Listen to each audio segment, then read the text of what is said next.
Galaxy Pop. La fenêtre. La maison était vieille, avec ses ailes enchevêtrées et rejetées, de qui personne n'avait pu garder même la moitié d'une trace. Et dans une petite pièce, quelque part près du fond, était une vieille fenêtre close d'anciennes pierres. Là, dans les rêveries de l'enfance, encore seul, j'allais souvent, quand la nuit régnait vague et sombre, oubliant les toiles d'araignée avec un curieux manque de peur, et avec un émerveillement chaque fois grandissant.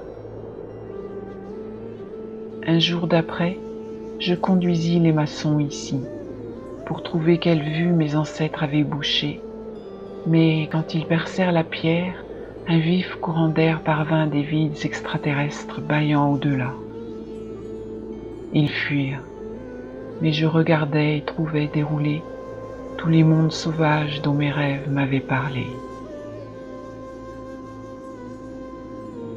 Une mémoire.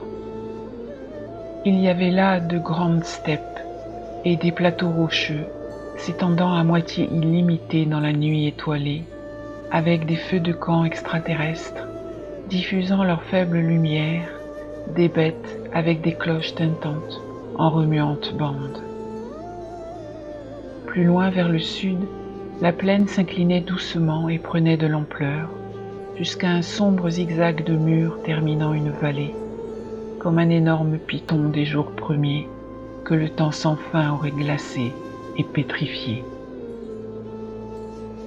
Je grelottais curieusement dans le froid et léger courant d'air, et émerveillé d'où j'étais et comment j'y étais parvenu, quand une forme gluante d'un des éblouissants feux de camp, grandissante et s'approchant, m'appela par mon nom.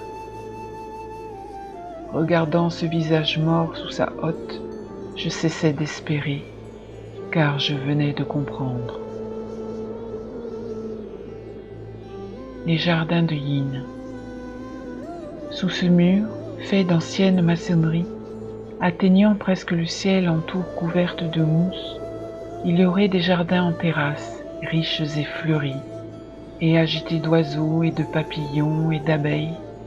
Il y aurait des promenades et des ponts enjambant de froids bassins couverts de lotus, reflétant les corniches des temples, et des cerisiers avec de délicates branches et feuilles, s'élevant dans un ciel rose où les hérons s'envoleraient.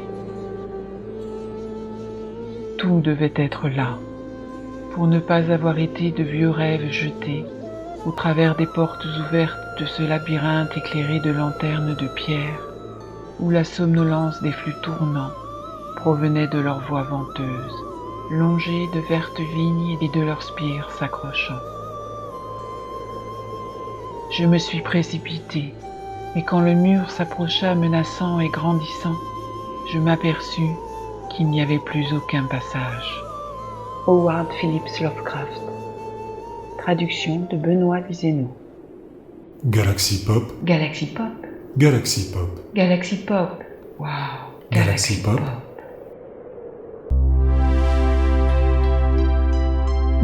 Galaxy Pop.